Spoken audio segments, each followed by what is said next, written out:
You're watching the Action Film Writer Series. Trailer Park Vampire Hookers. Screenplay by Mark Meyers, Larry Madill, and Bertie Higgins. Fade in. Establishing long shot. It is a moonless night, and we see a village somewhere in Romania, Eastern Europe. Fog drifts across the landscape. Superimpose Cluj, Transylvania, 1898. Exterior, Cluj Cemetery, night. There's an open grave in this cemetery, and a shadow is seen as it slips away through the fog. Exterior, Cluj Cottage, night. A banging front door on an old cottage appears through the fog as a cold wind blows it back and forth. Interior, Cluj Cottage, night. An overweight peasant woman, Maxine, 55, hurries across the tiny parlor in the cottage and throws her substantial mass against the door, closing it. She throws the bolt. Locked.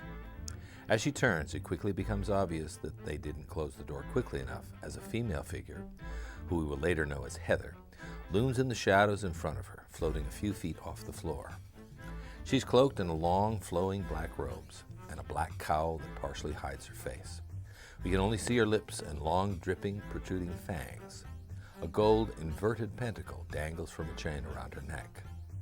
Maxine quickly reaches into the pocket of her apron, pulls out a chain of garlic, and waves it back and forth furiously in front of the hovering figure.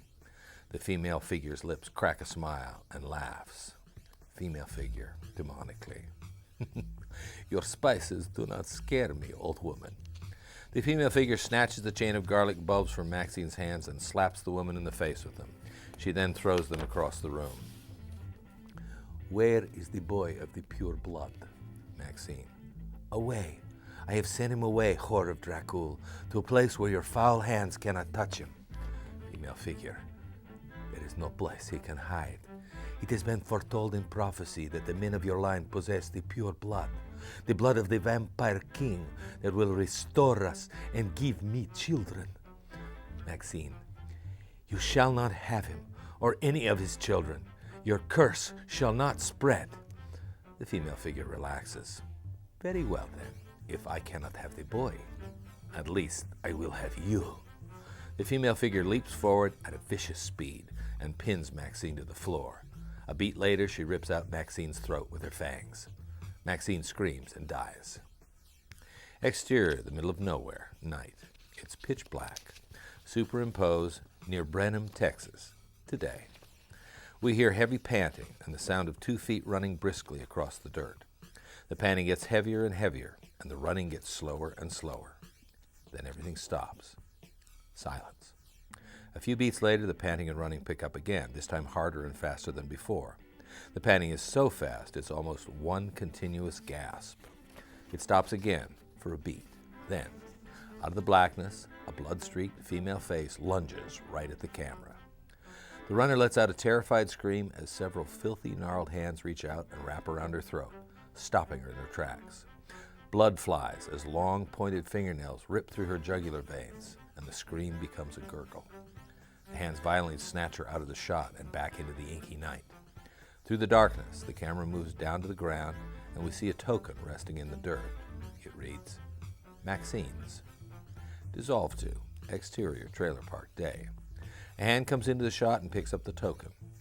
We wide out and find that the hand belongs to early 50s ex-cop, current PI, Joe Higgins.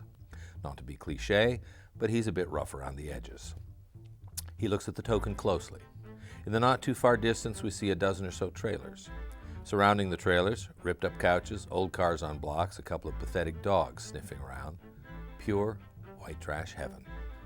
100 or so feet from the trailers is an old trailer park office that's been converted into a bar. The only way we know this is by the neon bar open sign hanging outside.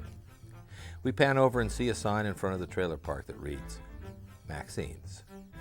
Higgins takes another glance at the token, sighs, puts it in his pocket, and walks out of the shot. We stay on the Maxine sign for a time-lapse sunset. Interior, Eric's studio apartment, bathroom, night.